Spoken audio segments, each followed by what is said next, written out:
Good afternoon all, and welcome to this afternoon's Tropical Storm Isaac briefing. We have the three ministers here with us this afternoon, and we'll hear from them shortly. But to just set the stage, let me ask Mr. Marshall Alexander from the Meteorological Service to give us a status report on Tropical Storm Isaac as of 5 p.m.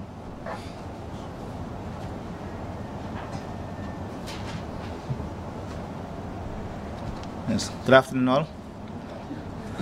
Okay, Hurricane Watch remains in effect for Dominica, and also a Hurricane Watch is in effect for Martinique and Guadeloupe as well.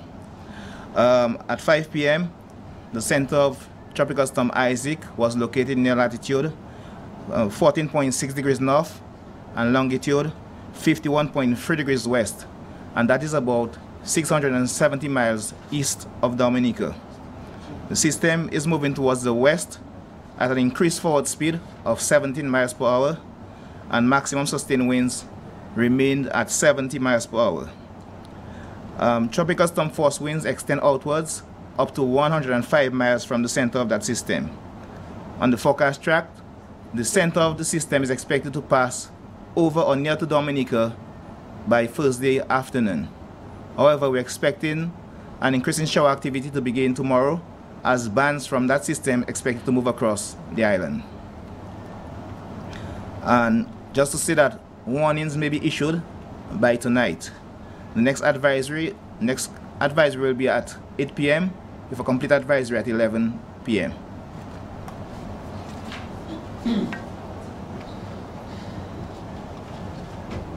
Thank you very much, Marshall. At this point, we'll call on the Honorable Colin McIntyre, who is the Minister of Public Works, to give us a brief.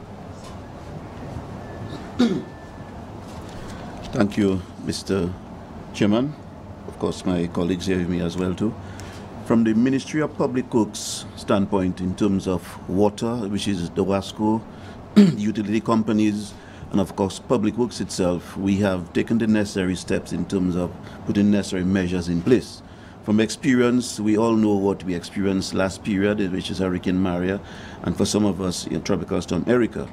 But I think that we are still in that mode in Dominica. Those of us who are at that age remember when we had Hurricane David a number of years ago, and after we were revisited by some tropical storms, and of course Hurricane Maria, which was a pretty big hurricane in our history. The country, I would like our people to take note of what we experienced last period with Hurricane Maria. And from the WASCO point of view, we are putting everything in place in terms of necessary trucking systems for water. There are necessary pipe feeders to be located in various parts of Dominica. I'm not talking only of Roseau. We speak generally of Dominica when we speak of the WASCO. We know what we suffered last time in terms of our water infrastructure. Sad but true, this is a reality. But this time we are actually taking note and paying attention to what needs to be done. So I urge every single Dominican to at least have some bottled water, collect water for flushing toilets, collect water for anything. Let us try to avoid going towards water that is, water that's, insecure in terms of, the health aspect of it. Because, I mean, from the Ministry of Health's point of view, as mentioned this morning, seeing that both water is related to health and making sure that we have no diseases spread during that period. I'm not saying that we're going to have any major event in terms of this hurricane, but I mean, let us pay attention to it. So far, based on the experience, we feel confident that we'll be able to muscle out this storm, and I urge every single Dominican not to panic. Let's be prepared, we have ample time, and let's be ready for it. Our technical people from the WASCO here, I mean, any questions you have, we can pose it to them as well too. The other aspect of the ministry would be the Public Works. And we saw what happened to Dominica last period in terms of the number of road blockages, edge failures, because of the saturation in terms of water. We expect this system to dump some water on us. And of course, if our soils are saturated and they become super saturated, that's where we get landslides, mudslides, and that poses a serious problem for homes, for your water system, for life, for anything. So I urge Dominicans and our people here, let us be vigilant. Let's make sure that we, move towards, secure ground in terms of those of us who are prone to, landslide areas, mudslides, flooding by the river. That'll be expected now. The other thing now, the Ministry of Public Works, which falls under me, what we have done, we have placed throughout Dominica, and I must admit, Dominica, we have a lot of equipment on island right now, and that's one major plus for us. As you can see, we've been dredging rivers non-stop since Maria, and we still continue to dredge, and we are re-dredging, if you want to call it that, areas that have been silted recently as well too. So as I speak, that's going on throughout Dominica right now, and of course we'll continue to do that. So that's okay. We spoke with the people of the utility companies, Domlec. They have the necessary plan in place, and of course the utility companies. But what I want to urge our people to understand is when we call a particular cutoff period, let's respect it, because the reason why we are calling it is to make sure we protect the resource, and we don't want to have the resource open to the vulnerabilities of this hurricane season. So with these few words, I'd like to say, continue to be vigilant. Let's obey, let's listen to our Met Office, and let's be careful about listening to false information, and let's respect everything that's factual in terms of how we describe this storm and the level of preparedness by this government. This government is not taking this storm or this hurricane for granted at all. I thank you.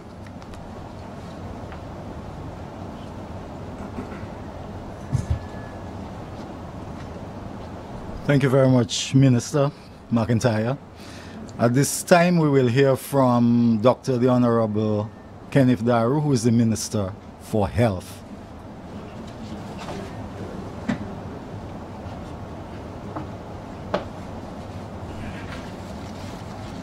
Thank you, Mr. Shillingford.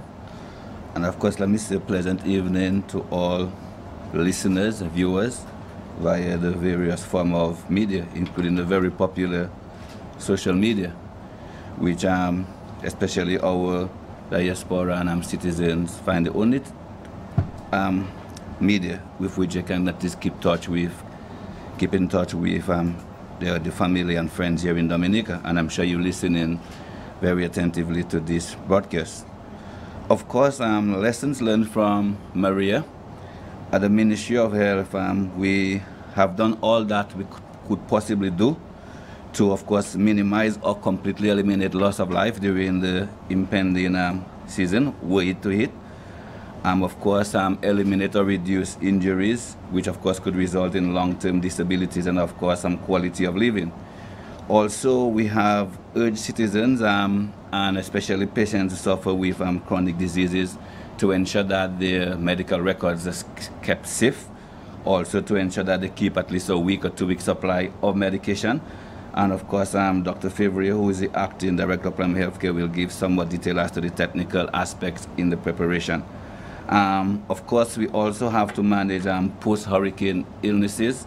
We know that after natural disasters, things like foodborne, especially the fact that a lot of imported foods, canned food, some of them maybe the expiry date would not have been checked properly, and also waterborne illnesses, okay?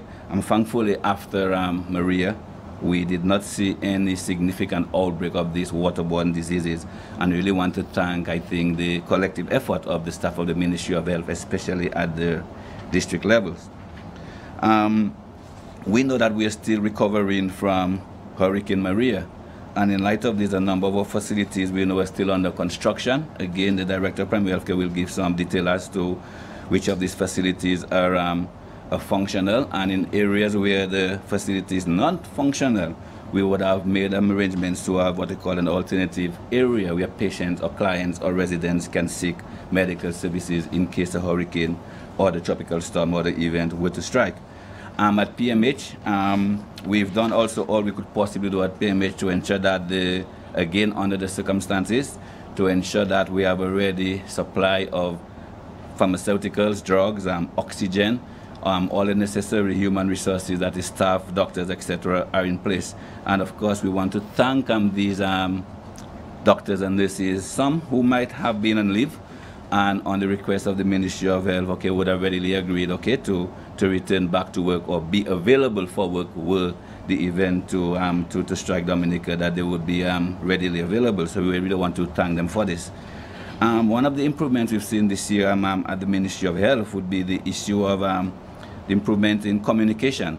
And again, we want to thank some of our staff, Mr. John Christian, his name comes to mind, okay, who have taken it on his own almost single-handedly to ensure that a lot of our district staff and other key heads of department that they're equipped with what they call handheld radios, And of course, not only just giving them the radios, but going around the island to ensure that they're trained. Because one of the issues we saw last, not just Maria and also Erica, was the lack of communication, especially between the various stakeholders within the Ministry of Health. So we are praying that nothing happens, but we're in the event that the event with the strike, Dominica, the tropical storm that is, we think that we're in a much better position to respond to our citizens. Another vital aspect, as I said, I'll leave the details up to my capable Director of Primary Healthcare acting. Another vital aspect is also the psychological part of hurricane, something that is almost missed sometimes, both pre, during, and post event. And again, I want to thank Dr. Benjamin and his staff for, I think from yesterday, they've been going around radio programs trying to keep people calm, etc., in the event that hurricane, tropical storm, Isaac, I think it's Isaac, not Isaac, right? Okay. Yeah, Isaac with the strike. So in conclusion, from a Ministry of Health point of view, we think that we're much better prepared than we've ever been.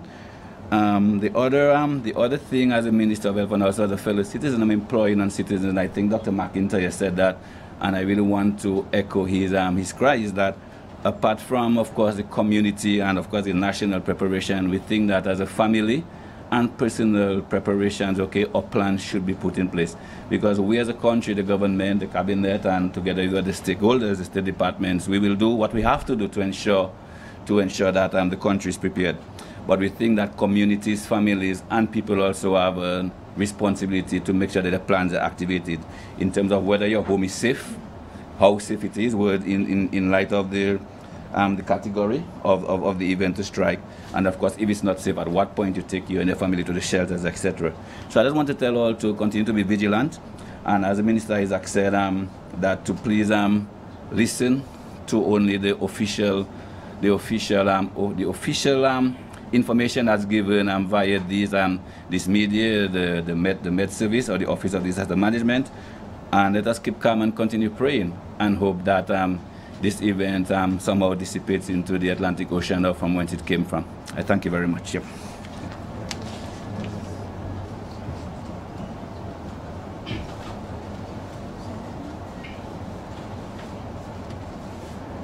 Thank you very much, Dr. Daru. At this time, we will hear from the Minister responsible for the environment, climate resilience, disaster management, and urban renewal.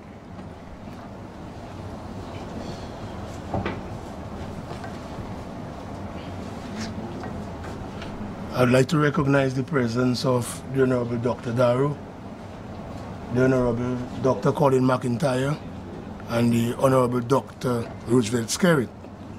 A special good, and I would like to also recognize a number of different people from different media and the senior technical officers in the different ministries and members of NIPO. A special good afternoon to everyone listening to me here and abroad, and especially people in Dominica. We have taken steps in preparation for the threat posed by Tropical Storm Isaac. The National Emergency Planning Organization, that's NIPO, met last week and also met this morning, being proactive in our preparation. All chairpersons reported this morning in their respective areas, and we are very confident that we are very prepared at all the different levels. We are very prepared, but we are taking this matter very seriously. So we are asking all Dominicans to be very vigilant and take this threat of Tropical Storm Isaac seriously.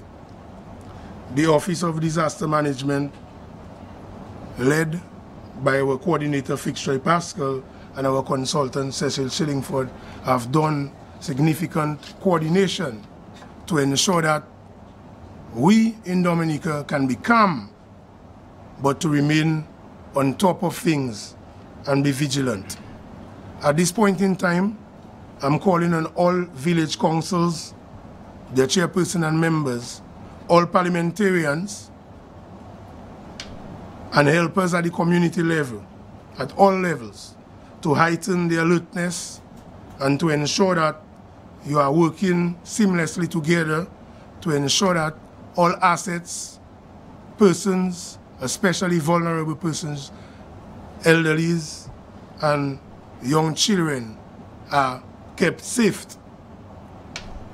We must also recognize that we are prone to flooding, sea swells, landslides, and also have a danger of the flooding of rivers, not just flooding of our immediate areas in the villages and in our different towns and cities, but also people living in areas close to rivers have a potential threat there.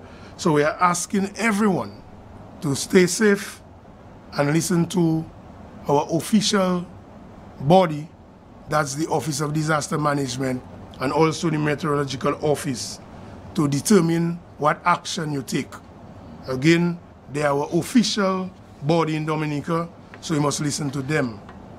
Let's put all preparation in place, all final preparation that is, at the household level. I'm asking everyone in Dominica to ensure that you stock up all essential items so that if we are faced with a major disaster in terms of a hurricane, we are well prepared at the household level. I'm also asking all peoples involved in management and being the custodians of shelters. I'm asking you right now at the community level to mobilize all transportation to ensure that if we need transportation, we are not in a panic mode. Because we need to be calm and we need to work together. I'm asking you also at the people involved with the shelters to cooperate and work together. At this point in time, I think we should pray, but ensure that we put everything in place. Everything. Also, fisher folks, a final call to you again. If your boats are close to the sea, all your assets, ensure that they are in safe areas so that we'll not have any major loss after the tropical storm have passed. Thank you to everybody. Thank you very much, Minister Isaac. At this time, we are happy to have the Prime Minister with us, and we will ask him to say a few words. Honorable Prime Minister.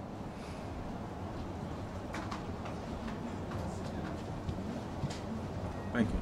I mean, with my colleagues and of course the team from the Ministry of Health and DOASCO and the media and citizens and residents of our country, I just want to make some very short comments. First, I want to thank the health team led by the Permanent Secretary for your very circumspect planning and your commitment to the task. I must say that I am very comfortable with where we are in respect to our preparation from the Ministry of Health standpoint. I also want to publicly recognize the efforts of DOASCO. I also think that while we will have no control over turbidity and stuff like that, but the systems are put in place to ensure that we have we can supply our citizens with water in the event that we have a challenge. Sometimes you have issues of distribution being affected, but insofar as the storage is concerned, we will have the storage secured at our various tanks coming up to the storms. But I'm sure they will speak to do these things in more details. I just want to say that the Cabinet has taken a decision based on advice that all schools in the country will be closed tomorrow, Wednesday, the 12th of September, and Thursday, the 13th of September. So all schools in the country will be closed Wednesday, the 12th of September, and Thursday, the 13th of September.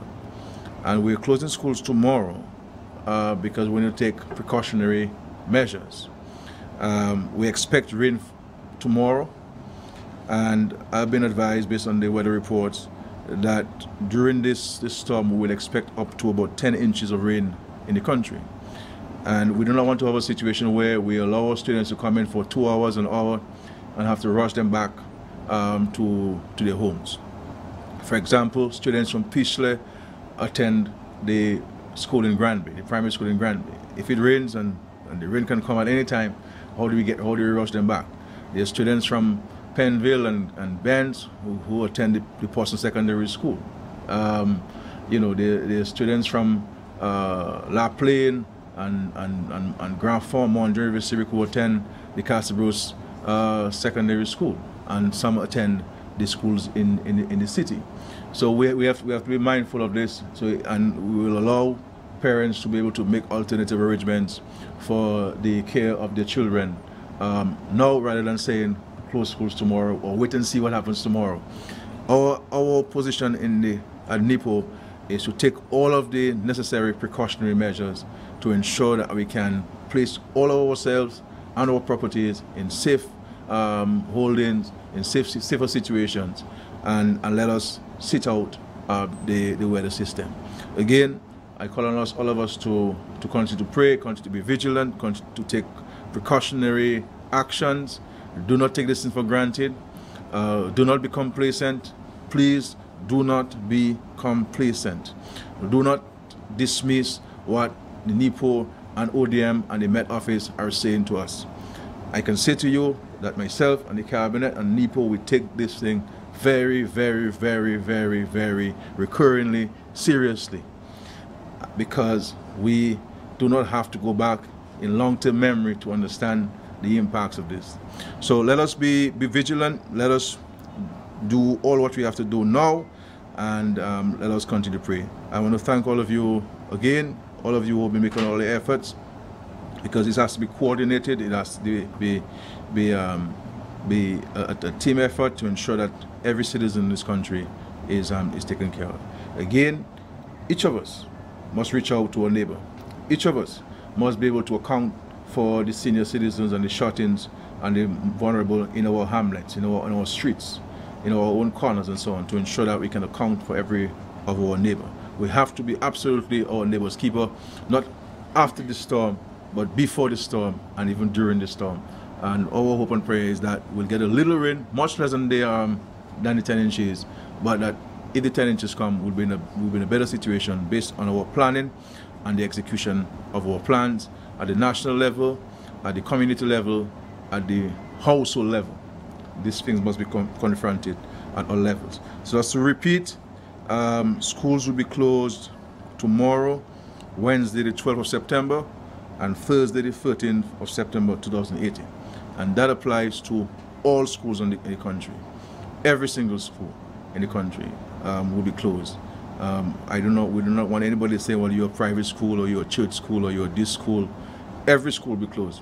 And this is a provision in the Education Act which empowers the Minister of Education to make such a decision, and every school in this country registered by the Ministry of Education must take action in that regard. So this is not a choice we have. It's a mandatory decision that all schools will be closed Wednesday and Thursday of this week.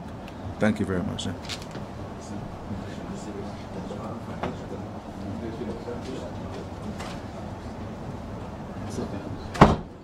Okay, thank you very much, Prime Minister. And as you heard it, no school tomorrow and Thursday. Members of the media, do you have any questions for the three ministers here before we go to the technical or maybe the technocrats? I want to ask the Prime Minister a question. Well, the Prime Minister is not here, so... You mentioned schools being closed tomorrow. Yeah. Have you decided yet on whether employees at the various business places should report for work tomorrow? School. No, yeah, I know. That's what I'm asking. Nothing was said about work, which means that people go to work tomorrow. Okay. I will be at work tomorrow. So, any questions as far as the ministers? If not, they can take their leave. No, I want to ask. Oh, which minister? Dr. McIntyre. Oh, okay. Go ahead.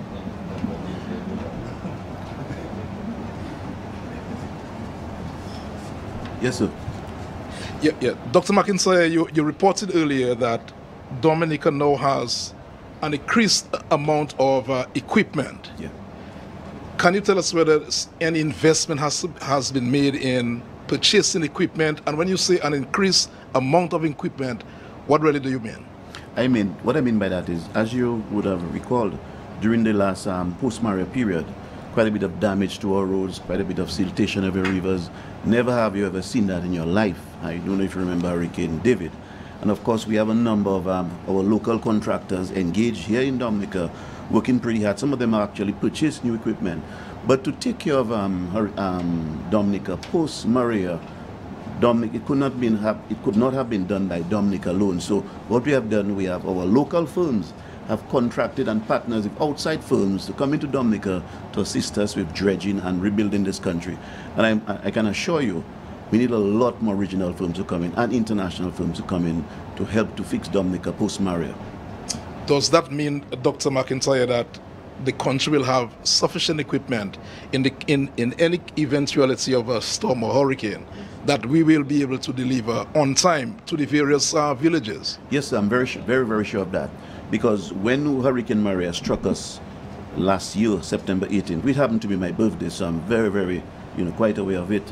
I must say, sir, that at that time we struggled with the little we had, and we were still able to do a very good job with what we had on island, because let's not forget, Maria was not joking in terms of what it did to this country. And right now, when you look at the Dominica Strong Company, which has done a phenomenal job in Dominica, I'm very happy for them, what they're doing in the Silver Lake area and throughout the Roseau Valley and throughout a number of parts of Dominica. When you look at the offshore company, which is a local company, partnering with outside companies to help in, say, dredging the south and other areas of Dominica, I can assure you, sir, that the number of equipment on island right now, I feel confident that it's sufficient to get us to where we need to get to in the unlikely event of a hurricane. Yeah, can I pose a question to Mr. Joseph Isaac, the Minister for Disaster Management? Yeah, Mr. Isaac, you said in your deliberation a while ago, you said that we are ready at all levels. Can you explain that, sir?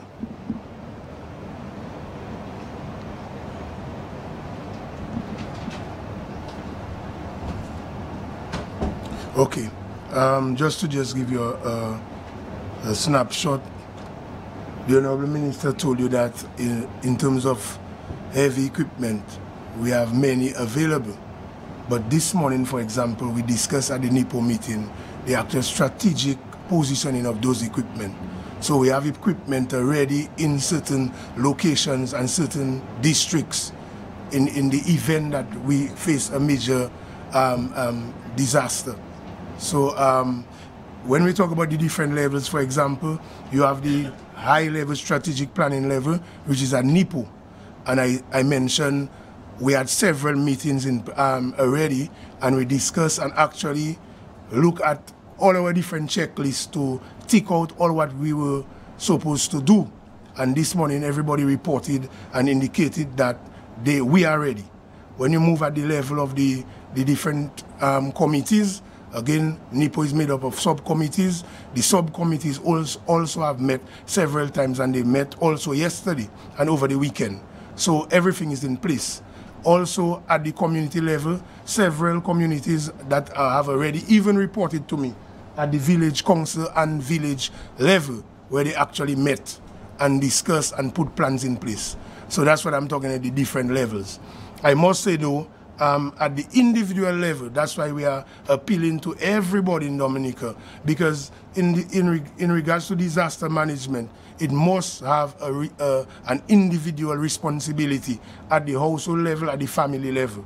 Also, I just want to reiterate again that Cabinet have already made a decision in regard to schools, but we have not made a decision in regards to work. So there will be work tomorrow for everybody across the country.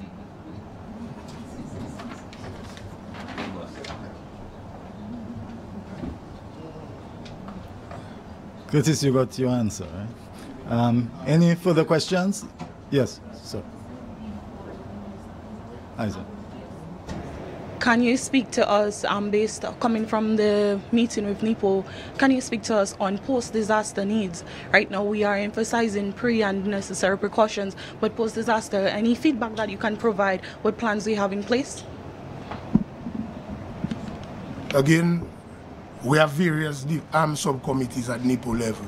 For example, we have, and I explained the transportation subcommittee role and responsibility and what they have done so far. We have, for example, the health subcommittee, and they will give more details in regards to the health section, what they are doing. But, for example, again, we have the food committee, which would deal with essential food items. And this committee have already reported, for example, that they have enough food in Dominica and water in place for, in case we have a disaster, that people should not panic because we have food in place. That's one. In regards to Duasco, again, Duasco is there, but they'll give more details.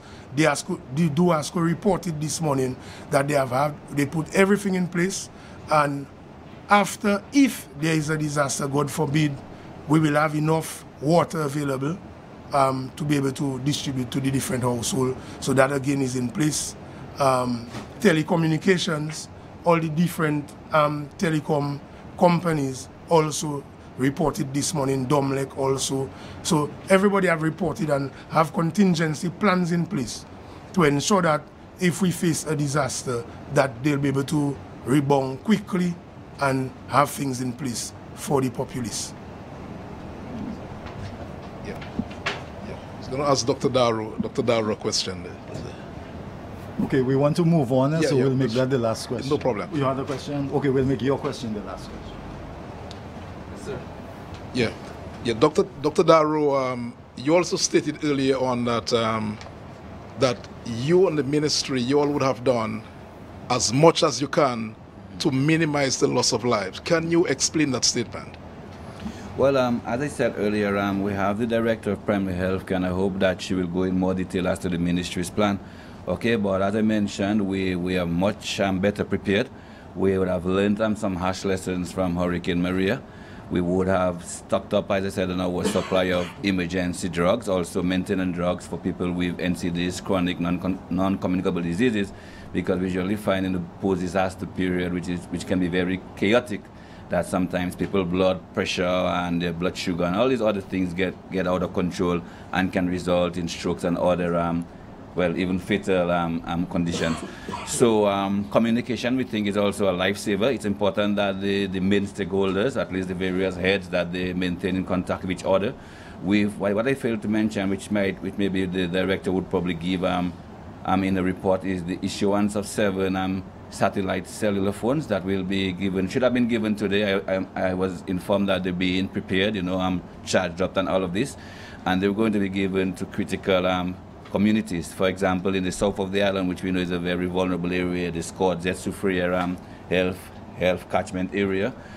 We know Lapland, for example, because of the road conditions and also the non-existence, rather, or the blockage of the road between Pt.2 and Dialysis. This makes them cul-de-sacs kind of situations. So we are going to issue the health personnel in these vulnerable communities with satellite phones so they can communicate, of course, with the PMH and the other various, as I said, stakeholders. So between communication, transportation, also we think we're much better equipped right now in terms of transportation to move around. Of course, once Dr. McIntyre, the minister, and his staff would have cleared the roads, we think that we're in better positions, equipped with a few more four-wheel drive vehicles to move around, etc. So I think all in all, when all of this add up, as I said, you'll get a comprehensive report from the very able Dr. Fevrier Drago. You will understand why I feel much more confident now that we're in a better position to put all of this in place. Yeah. Run away. I just wanted to ask you this. I don't run away, sir. No, before you run away. I just wanted to ask you this final question. What is the position with Pt.2? We recall 2015 and what the storm did to Pt.2. Can you bring us an update as to the position in Pt.2 now, and do you make a call to the people of Pt.2 right now? Well, my position with the as it relates to Pt.2 continues to be the same. I have reiterated time and time again, ever since Tropical Storm Erika 2015, that I'm in 100% solidarity with the government's decision to evacuate Pt.2. Those of us who had the misfortune, of seeing what occurred or what occurred in Pt.2 way back in 2015 would understand why the decision was taken. And of course, later down, the experts would have advised us that Pt.2 is very, very unstable, even as we speak. So I will continue to do. I will use the rest of the day, the rest of the week until such time as the event reaches us, okay, to continue to reach out to them, of course, via various form of media, okay, that they should find safe places to, at least to pass out the storm. I mean, each and every family in Pt.2, okay, would have been entitled or eligible at some point to a government-paid rented accommodation, okay. So the fact that they're in Pt.2, they're there by choice and not out of desperation. So again, Minister Isaac, all of us would have reiterated that these are some personal decisions that people have to make, okay, as to what value they place on their life, well, their safety and their life. So, as the Member of Parliament again and the medical doctor, who was sworn to protect life, etc., and to save lives, and that I will continue to plead to them, okay, to find a safe haven at least during the passage of the storm. Yeah. Thank you. Final question. Thank you, sir. I must commend, to Dr. McIntyre. Yes, thank you.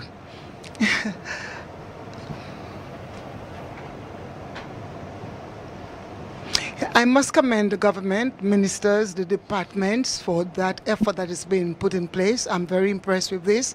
But I want to ask this. In 1979, during Hurricane David, I was here and I left Dominica after that time.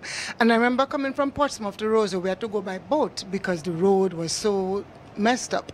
And I'm seeing now, after how many hurricanes, I don't know, but the bridges are going away, the roads are messed up on the edges, but I'm still impressed because now I realize we're not using a boat anymore. We can still drive through the road. I went to Grand Bay on Saturday and I saw the same problem.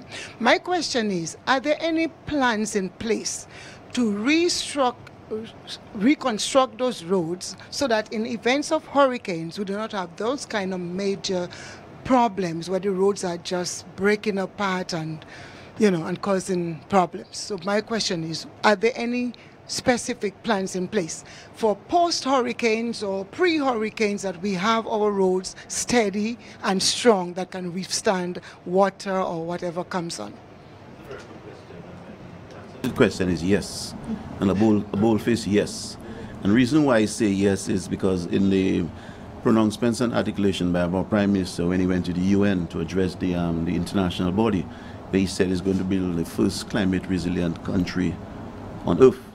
And then every single plan we have had to date, I'm not talking about the simple little plans just in terms of getting back to normal post-Murray. I'm talking about new projects. Any project, any major project that this government is undertaking right now has a resilience aspect built into it. You would have noticed a lot of edge failures on some of your roads, of course. It's a beautiful country, it's our gem, but as we always hear, our beauty is our challenge.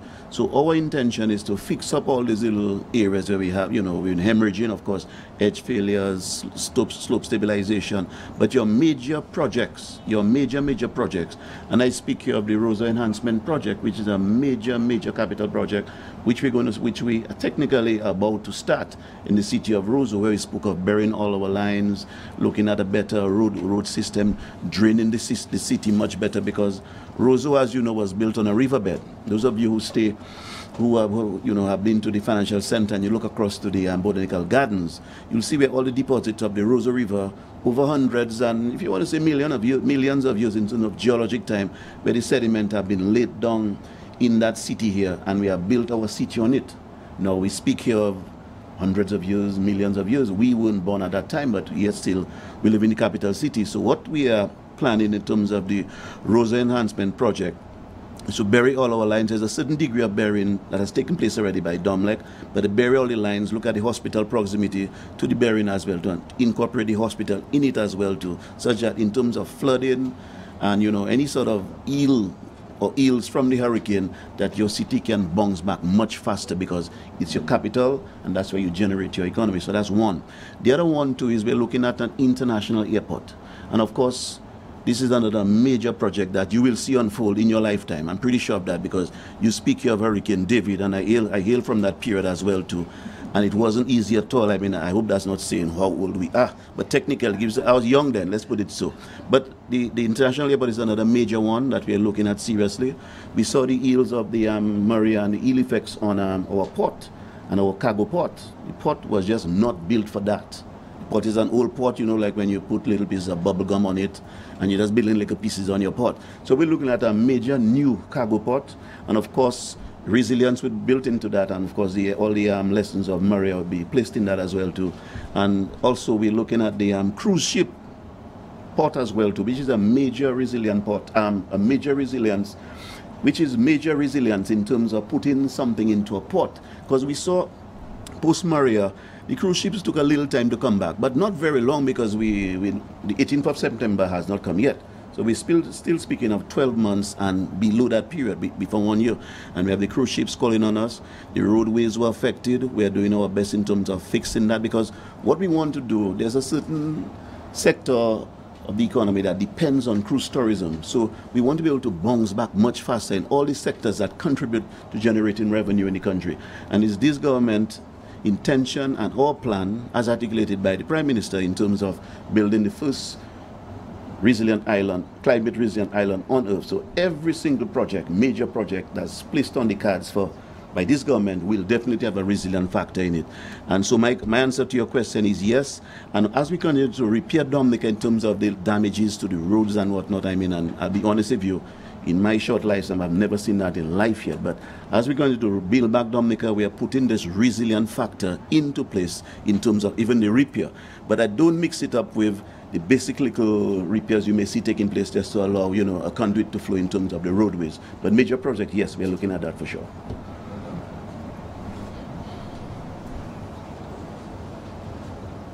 Okay, thank you very much, Honorable Ministers. You can take your leave right now. We'll continue with our technocrat, and at this time we'll hear from the Ministry of Health, and Dr. Fevrier Draigo will be our presenter.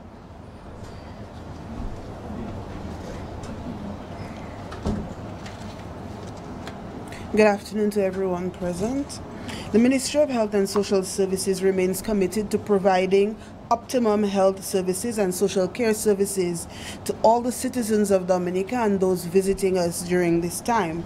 As we prepare for adverse weather conditions, the Ministry encourages us to take necessary precautions and actions as it relates to managing your health care. As we always say, your health is your business. All departments within the Ministry of Health and Social Services have activated their disaster emergency plans. However, this is at an institution level. We are encouraging all our citizens to put in place or activate their family plans, and those should have been done already. It is incumbent on us as a government, as a people, as a ministry, that especially our staff, everything is put in place to take care of your families, because if your families are not taken care of and you are at work, then you are essentially of no use to us, because you are more concerned of your families than of the work ahead of you. So we are encouraging everyone, before you report to work, please ensure that your families are safe and your family emergency plan has been placed in order. The primary health care department is fully equipped and ready to manage or weather out this system if, God forbid, it affects us. Out of our 49 health centers, we have 39 of them that are fully functional and remain. We'll now mention 10 health centers which have been displaced and were displaced since Maria. So these health centers are the Newtown Health Center, where patients are being seen at the Roseau Health Center, the Mont Prosper Health Center, which is being seen at the Roseau Health Center. The Warner Health Center is being seen, patients are being seen at the annex right there at the Warner Health Center. The Point Michel Health Center patients are being seen at the Resource Center in Point Michel. The Scott's Head Health Center will be located at the basement of the Catholic Church. The Pichler Health Center, patients are being seen at the Grand Bay Health Center. In Coolibistry, patients are being seen at the Church Presbytery, that's the Catholic Church Presbytery. The Dodan Dodan patients are being seen at the Portsmouth Health Centre. The Penville patients are being seen at the Vickers Health Centre, and the Bwetika patients are being seen at the Laplane Health Centre. All other health centres remain in their original positions. If there is a system that affects us and health centers become further damaged, then alternate sites will be announced to the communities. We encourage our patients to ensure that all their medical books are secure, that you have already collected or plan to collect all your essential medicines, and that would include everything you need for your NCDs, the asthmatics, you can collect your medication and so on. Health centers will suspend routine care, from tomorrow, Wednesday 12th, and that includes all our pharmacies. So if you have to collect medication, you need to do that before tomorrow, 12 p.m. However, staff will be available at the health centers to provide emergency medical care.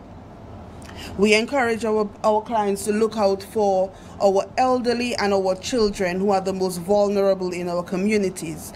As we embrace our new department, which is the Social Services Department, so we expect that, like the Prime Minister said and the Minister of Health said before, if you know there's an elderly in your community who is living alone and has no one to take care of them, after you've secured yourself, please ensure that these persons in your community, you look out for them. We are our brother's keeper. The Princess Margaret Hospital, a lot of our nurses, or most of our nurses, work from the Princess Margaret Hospital. Nurses have been reassigned and have been told of their reassignment. So we do not expect that if you live in Portsmouth and you work at the Princess Margaret Hospital, that you will travel from Portsmouth to the Princess Margaret Hospital. So all our nurses who are living in the vicinity of Roseau will report to Roseau. However, those living on the outskirts and living in the different villages, they have been already reassigned or told that in case there is an event, they will be providing care in their various villages. I know the question was asked, how are we so sure that we are ready to save lives? And that's one of the ways we know that we have increased staffing in the outer areas. So all our nurses will not be concentrated only in the city, but we have dispersed them throughout the island. Every single district is covered by a district medical officer. Some of our districts have 4, some have 3, and some have 2. So we are fully covered when it comes to staffing. All elective services, elective surgeries at the Princess Margaret Hospital will be suspended as well from Wednesday 12th to Friday 14th. Persons with admission slips for those days are asked to kindly return to the admissions desk or to their private physicians for a new admission date to the Princess Margaret Hospital. As is customary in case of an impending storm, patients will be moved to locations within the Princess Margaret Hospital, which have been selected as our internal hurricane shelter areas for the patients.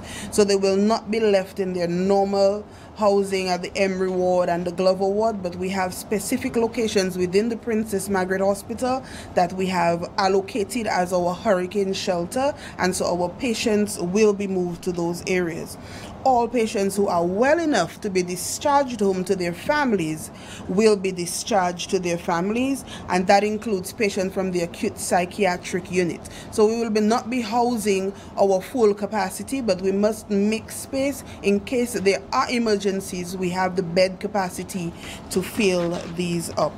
The community mental health team, we mentioned earlier that they've already started their pre-disaster psychological preparation, and they will continue doing that. So tomorrow, between the hours of 10 to 11, they will be on Q95, Dr. Benjamin, Dr. Wallace, and their team, and they will be providing psychological support to the community, to the citizenry of Dominica.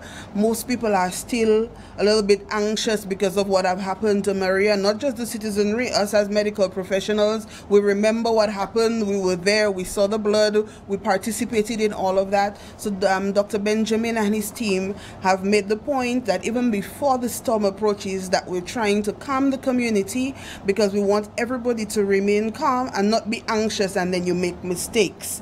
So 150 psychological first aiders were trained post-Maria, because we realized then that just the team of the community mental health team, which were about 10, could not do it all and could not service the entire island. So 150 persons were trained as psychological first aiders, and they will be incorporated into the community. So whatever communities they are from, you're asked to report to your community district medical officers, and then you will be deployed from there.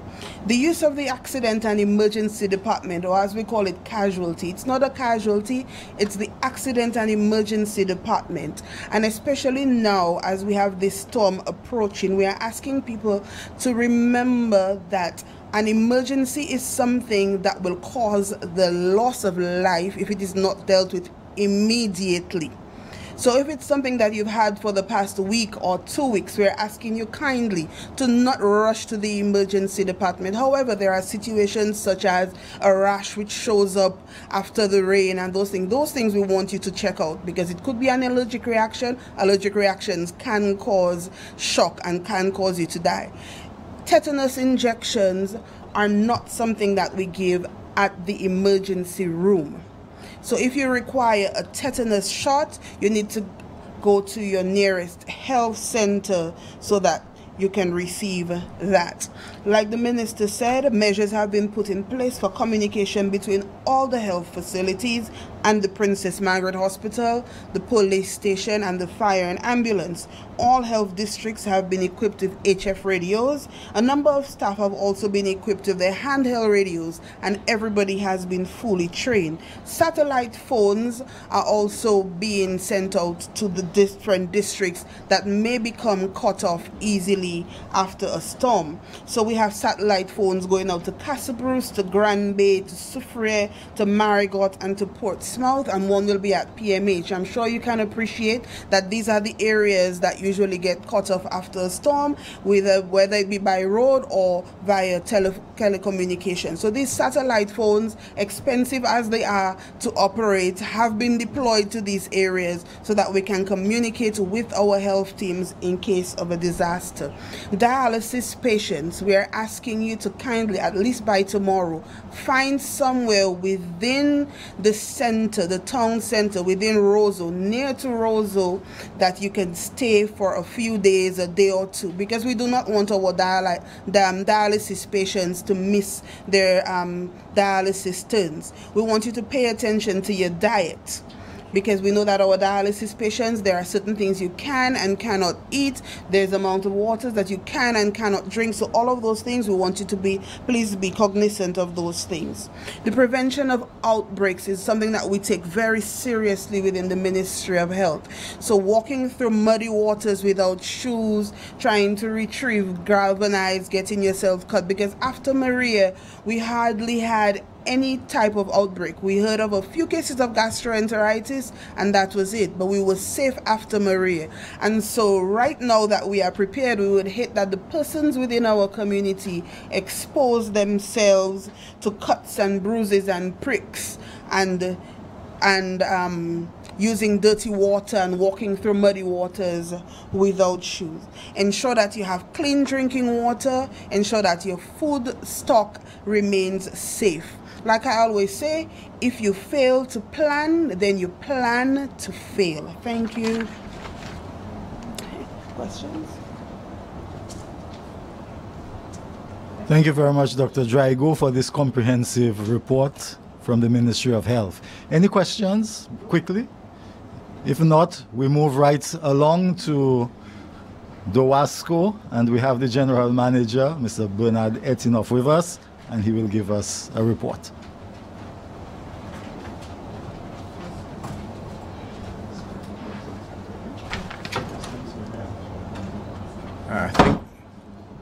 Thank you very much, Mr. Shillingford. Medical professionals, representative of ODM and Med Services, the media, ladies and gentlemen, good afternoon. As is customary every year, the WASCO activates its disaster preparedness plan, and this year has been no exception. What we have done, however, is to tweak our plan based on the experiences of Hurricane Maria and, of course, the requests of the various ministers of government. And so we have instituted some changes to help make our systems a little more resilient, certainly, but to help to respond to the needs of the communities the best we can. So, among the things that we have done is to determine an appropriate time for shutting down the water systems, and that I will explain. When we say we will shut the systems down, in Dominica we rely on surface water, and we do not want the water that we have in storage to be contaminated based on turbidity in the water that will exist when there is heavy rains. So what we do is we shut down the supply from the source to our storage, and we also shut down the supply from storage to distribution. And that is to preserve the water in storage so that immediately after an event, once the pipelines remain intact, or even if they're not intact, we can distribute water to our various communities so that everybody can have water to live a near normal life in the event that something occurs. We also shut the systems down at a predetermined time to ensure that our staff, and we have a right to protect the well-being of our staff. These are men and women who are out there and who have to go deep into the forest sometimes to undertake those tasks, and we want to be sure that they are safe. So we have to shut the systems down in time that they too can make their way home and secure their families and to be safe as well. So these are some of the things that we have implemented, and our decision was to shut the systems down by 10 a.m. on the 12th, that is on Wednesday, and that was based on the advisories that we were receiving from the Met Services. That position has been reviewed, and so we have decided to shut the systems down at 2 p.m. instead. As you hear, irrespective as to what, we will face some kind of something, whether it be a tropical storm, a Category 1 hurricane, we will face, and we expect turbidity in our rivers to rise. And so in the interest of the public, we will shut the system down at 2 p.m. tomorrow afternoon so that we can preserve, conserve the water that's in storage so that we can have water restored and distributed to people in the event of a disaster. What we encourage people to do is to store some water for at least 3 days in the event that things occur and water can be restored or distributed in a shorter time as we would like. Given our terrain, we experienced Hurricane Maria, what can happen. Post-disaster, we also have plans. We will be stationing vehicles as of tomorrow morning in various communities, vehicles equipped and manned by competent persons so that we can move within the communities and restore water as quickly as possible. We have also had a listing of temporary help. We've sought the assistance of various village councils and other personnel so that we can recruit additional help to help us restore water in the event that something occurs. We have made contact with a number of vehicle owners, heavy equipment operators, so that they can assist us in restoring water in the event of any disaster. There are a number of private water truckers on island. We have a listing of all of those, and we have contacted all of them. And as of tomorrow morning, 8 o'clock, we'll be stationing some of these water trucks in various critical areas, such as Margaret Melvin Hall area, the Portsmouth area, the Granby Pishley area, Soufriere Scottside area, so that in the event of anything, we can have water distributed to people within the communities to make their lives easier. So we are asking persons to hit the call, be prepared, store some water, and listen to the advice that the WASCO will be providing from time to time so that you can make your lives and help us to make your lives much better. We do have a responsibility, as I indicated, to help take care of our staff, and that is paramount on our agenda as well. We will not risk the lives of the people to have them out in the forest and out in the fields when it's not safe to do so. Thank you.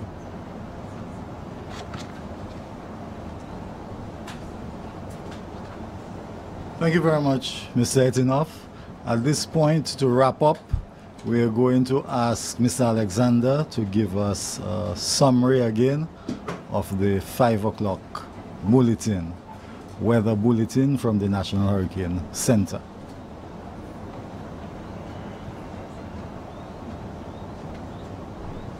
Okay, just to repeat, a hurricane watch remains in effect for Dominica, and there could be a change to a warning during tonight or tomorrow. At 5 p.m., the center of Tropical Storm Isaac was located in latitude 14.6 degrees north and longitude 51.3 degrees west. The system is moving towards the west at a forward speed of 17 miles per hour with maximum sustained winds near 70 miles per hour. And the system is located about 670 miles east of Dominica and is moving directly towards Dominica. Now, on the forecast track, the center of the system is expected to pass over or near Dominica on Thursday. However, we're expected to see the first feeder band from that system moving across Dominica by tomorrow. So we're advising the public to remain prepared, make all necessary preparations to protect life and property, and continue to listen to the weather reports. And the next advisory will be issued at 8 p.m. That's the intermediate advisory, with a complete advisory to be issued at 11 p.m.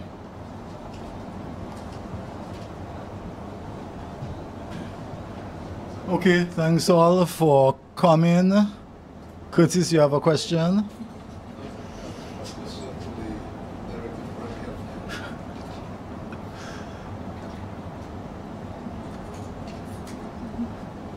Yes, Mr. Shillingford, thank you very much. And I just wanted to ask the doctor of primary health care, acting director, what about the surgical mobile unit? I don't think there was any mention made of that in your presentation in terms of the impending storm. Is it going to be in use, or can you tell us anything about this unit? Okay. The surgical mobile unit at present is parked at the Roseau Health Center. I'm not a mechanic, nor am I inclined in that direction, but the unit itself is not easily moved.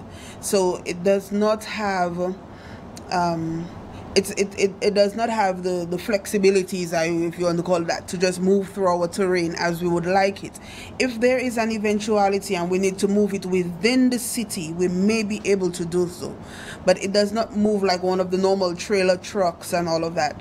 And along with that comes with the cost of running the unit, because you have to appreciate that to run a mobile unit like that efficiently, you have to have the AC running, it has to be connected to water, and there are other logistics that have to be put in place. So it's not just one of those things you can just pick up and go with. So if we need it in Woodbridge Bay, God forbid that our health center gets damaged, we may be able to set it up in Woodbridge Bay.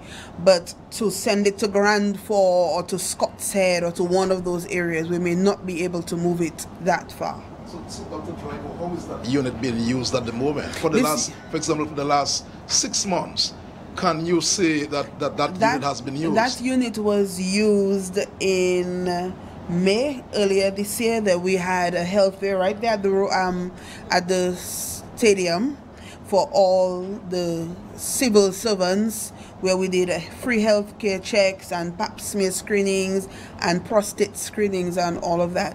So like I said before, it's not something that we can move about freely. So we do health fairs and all of that, but we have to use tents instead of the mobile unit. The mobile unit cannot go too far. It's an appreciated gift. It was a welcomed gift, but it's not something that we can use willy-nilly, if you want to put it that way. So what happens in the future? What is going to happen with this unit? I mean, what about the communities? So like I said, the communities that need it within the vicinity of Roseau, where we can move it safely, because if we have to move it to Point Michel we may have to ask the police to accompany us to clear the roads, because we cannot take bends as we would like to freely. Even getting it out of the botanical gardens poses problems, and we have to have expert drivers to be able to move it. So if you can drive a bus, you may not be able to drive that unit unless you can drive one of the hauling trucks. Are you concerned? No, because I know we have very capable persons on island who can move the truck. Like I said, all we have to do is put the logistics in place to get it from point A to point B. We cannot drive it through normal traffic. We may have to move it on a Sunday afternoon when there is less traffic on the roads, and we can get the police to accompany us and have somewhere to secure that we can park it and make it available to the use of the public.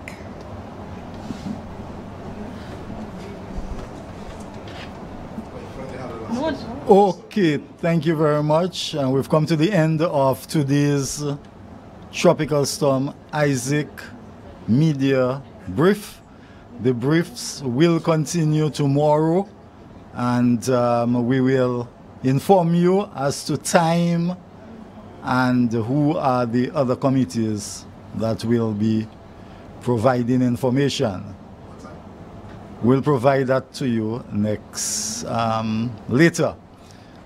One thing I would just like to reiterate: schools should be out tomorrow. There's no school tomorrow and Thursday. And as far as work is concerned, Curtis, there is work tomorrow.